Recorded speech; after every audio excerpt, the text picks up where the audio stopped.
আউযু বিল্লাহি মিনাশ শাইতানির রাজিম। বিসমিল্লাহির রহমানির রহিম। আসসালাতু আসসালামু আলা রাসূলিহি আম্মা বাদ। সম্মানিত দর্শক শ্রোতা, আশা করি আপনারা প্রত্যেকে ভালো আছেন।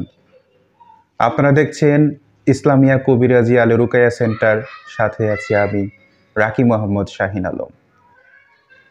আজকে যেই বিষয়টি নিয়ে আলোচনা করব সেটি হচ্ছে জাদু বা কুফরি করে বিবাহ বন্ধ করে রাখা। বিবাহ বন্ধ আমরা অনেক সময় শুনতে পাই জাদু বা কুফরি করে বিবাহ বন্ধ করে রাখা হয়েছে, যার কারণে বিবাহ হচ্ছে না। এই সমস্যার জন্য অনেক সময় দেখা যায় যে পাত্রপক্ষ এসে পাত্র বা পাত্রীকে দেখে চলে যায়, কিন্তু পরবর্তীতে তারা কোনো ধরনের কোনো রেসপন্স করে না। পরবর্তীতে যতই বিবাহের সম্বন্ধ আসুক না কেন, বিবাহ হয় না। এই সমস্যার সমাধান হচ্ছে রুকাইয়া করা। যদি এই ধরনের সমস্যা হয় তাহলে আমরা বুঝে নিব যে শত্রুপক্ষ কোনো না কোনো কারণে বিবাহ বন্ধ করে রেখেছে। তাহলে এই সমস্যার সমাধানের জন্য আমাদেরকে রুকাইয়া করতে হবে। কিভাবে রুকাইয়া করতে হবে? সম্পূর্ণ কোরআন সুন্নাহর আলোকে আমরা তা এখন আলোচনা করার চেষ্টা করছি। যদি আপনি এই সম্পূর্ণ নিয়ম মানেন, ইনশাআল্লাহ আপনার যে বিবাহ বন্ধের জাদু রয়েছে সেটা ধ্বংস হয়ে যাবে। আসুন আমরা আলোচনা শুরু করি। যদি কারো বিবাহ বন্ধ করা আছে জানা যায়, তাহলে প্রথমেই আমাদেরকে রুকায়া করতে হবে, এবং রুকায়া করার জন্য সর্বপ্রথমেই আমাদেরকে আমাদের সামনে একটি পাত্রে পানি এবং 21টি বরই পাতা নিতে হবে। অনেকেই বরই পাতা চেনেন না, অনেকের সুবিধার্থে আমরা বলে নিচ্ছি কুল পাতা, কুলের পাতা, বরই পাতা, যে যাই বলি না কেন, 21টি বরই পাতা লাগবে। এবং ওই 21টি বরই পাতা বা কুলের পাতা বেটে ওই পানিতে মিশিয়ে দিতে হবে। মিশিয়ে দেওয়ার পর যিনি রুকাইয়া করবেন, অর্থাৎ মুদাব্বের বা রাকি কিংবা ভুক্তভোগী নিজেও রুকাইয়া করতে পারেন, যদি তার কোরআন সুন্নাহর ভিত্তি সম্পূর্ণ বিশ্বাস থাকে কিংবা রুহানিয়াত যদি থাকে।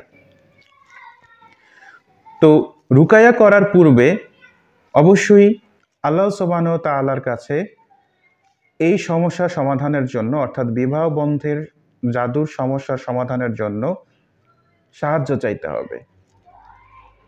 নিয়ত করা হয়ে গেল, এরপর 3 বার ইস্তেগফার পাঠ করতে হবে। আস্তাগফিরুল্লাহ, আস্তাগফিরুল্লাহ, আস্তাগফিরুল্লাহ। এরপর 3 বার যে কোনো দুরুদ পাঠ করতে হবে। দুরুদ ইব্রাহিম হলে সব থেকে ভালো, তবে সময় স্বল্পতার কারণে সব থেকে ছোট দুরুদ সাল্লাল্লাহু আলাইহি ওয়াসাল্লাম, সাল্লাল্লাহু আলাইহি ওয়াসাল্লাম, সাল্লাল্লাহু আলাইহি ওয়াসাল্লাম পাঠ করতে হবে। এরপর আউযু বিল্লাহি মিনাশ শাইতানির রাজিম, বিসমিল্লাহির রহমানির রহিম সহ সূরা ফাতিহা একবার এবং আয়াতুল কুরসি একবার পড়ে এভাবে সেই পাত্রে ফুঁক দিতে হবে বা দম করতে হবে। আবারও একইভাবে আউযু বিল্লাহি মিনাশ শাইতানির রাজিম, বিসমিল্লাহির রহমানির রহিম সহ সূরা ফাতিহা একবার এবং বিসমিল্লাহ সহ আয়াতুল কুরসি একবার পড়ে আবারও দম করতে হবে। এভাবে 3 বার সূরা ফাতিহা এবং আয়াতুল কুরসি পাঠ করতে হবে, 3 বার দম দিতে হবে। তারপর সূরা আরাফের 117 থেকে 122 নম্বর আয়াত 3 বার পাঠ করতে হবে এবং 3 বার দম দিতে হবে। তারপর সূরা ইউনূসের 81 এবং 82 নম্বর আয়াত 3 বার পাঠ করতে হবে এবং 3 বার দম দিতে হবে। তারপর সূরা তহার 69 নম্বর আয়াত 3 বার পাঠ করতে হবে এবং 3 বার দম করতে হবে। তারপর 3 কুল অর্থাৎ সূরা ইখলাস, সূরা ফালাক এবং সূরা নাস 3 কুল 3 বার পাঠ করতে হবে এবং 3 বার ওই পানিতে দম করতে হবে। তারপর এই পানি সর্বপ্রথম রোগী ব্যক্তি প্রথমবার 3 ঢোক ওই বড়ই পাতা মিশ্রিত পানি পান করবে এবং পরবর্তীতে ওই বড়ই পাতা মিশ্রিত পানি অর্থাৎ রুকাইয়ার পানি সে 21 দিন গোসল করবে। তবে অবশ্যই গোসল করতে হবে একটি নিরাপদ এবং পাক পবিত্র জায়গায়। যদি টয়লেট বাথরুম একসাথে হয় তাহলে অবশ্যই সেই জায়গাতে এই রুকাইয়ার গোসল করা যাবে না। এমন একটি জায়গায় করতে হবে যেখানে অপবিত্র বা নাপাক কোনো কিছু না থাকে, সেরকম একটি জায়গায় গোসল করতে হবে। এই পানির সাথে অন্য পানি মিশিয়ে গোসল করা যাবে এবং পরবর্তীতে প্রয়োজন অনুসারে অন্য পানি দিয়ে ভালোভাবে গোসল করে নিতে পারবে। রুকায়ার গোসল করার সময় অবশ্যই সাবান শ্যাম্পু ব্যবহার করা যাবে না। রুকায়ার গোসল শেষে অবশ্যই অন্য পানি দিয়ে চাইলে সাবান শ্যাম্পু দিয়ে গোসল করা যাবে।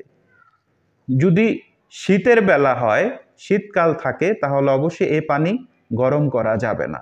তবে সূর্যের আলোতে এই রুকায়ার পানি গরম করা যাবে। ইনশাআল্লাহ আপনারা সকলে যদি এই নিয়ম কানুন মেনে আল্লাহ সুবহানাহু ওয়া তাআলার কাছে সর্বোচ্চ সাহায্য চেয়ে বিবাহ বন্ধের নিয়তে আল্লাহ সুবহানাহু ওয়া তাআলার কাছে সাহায্য চেয়ে বিবাহ বন্ধের জাদু ধ্বংস করার নিয়তে আল্লাহর কাছে সাহায্য চান, আল্লাহ অবশ্যই আপনাদেরকে সাহায্য করবেন এবং সমস্ত জাদু কুফরি ধ্বংস করে দিবেন। আল্লাহ সুবহানাহু ওয়া তাআলা আমাদের প্রত্যেককেই কল্যাণ দান করুন। আখিরা দাওয়ানা আলহামদুলিল্লাহ। আসসালামু আলাইকুম ওয়া রাহমাতুল্লাহ।